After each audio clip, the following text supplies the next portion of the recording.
এই যে আপনার এই যে কাগজপত্র, ঠিক আছে, আপনার অরিজিনাল কোনো কাগজে নাই। না স্যার আছে স্যার, এই যে এটা ভাঙার জন্য দিছি স্যার, এটা জমা দিছি, এটা দিতে পারে না। তো তিনটে নাম্বার রিসিপ্টটা কোথায় যে মামলা খাইছেন? এইটা রিসিপ্ট স্যার। এটা তো আপনার ব্যাংকে যে দেখেন অর্থ জমার স্লিপ তো এটা। হ্যাঁ ওইটা জমা দিছি স্যার, কিন্তু আপনি যে মামলার যে রিসিপ্ট, কি কি কাগজ আপনার নিয়েছে, সেটা তো সব দিছি স্যার। এই যে কোথায় কি কি কাগজ নিয়েছে, এটা মামলাটা কোথায় এটা? এই যে আপনার আচ্ছা ওই কাগজ একটু চেক করেন তো।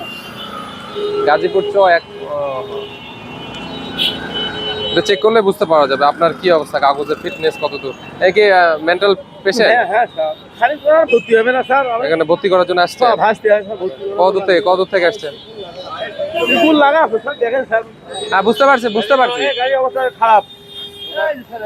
আচ্ছা বুঝতে পারছি তো। ওই ভয়ঙ্কর কথা। কোথা থেকে আসছেন আপনারা?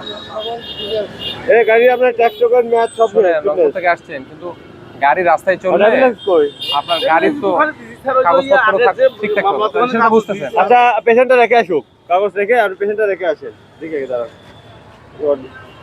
আচ্ছা আপনাকে এতটুকু ছাড় দেওয়া, আপনার পেশেন্টটা রেখে আসেন। পেশেন্টটা যদি এমার্জেন্সি রেখে ভাই রেখে চলে আসুক, ঠিক আছে? কাগজপত্রগুলো এই যে দেখেন, ম্যাচ শেষ, এখানে দেখেন পেশেন্টের ম্যাচ শেষ।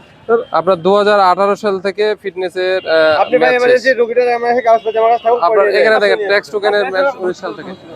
আপনি পেশেন্টটা নামাই দিয়ে এখানে আসেন।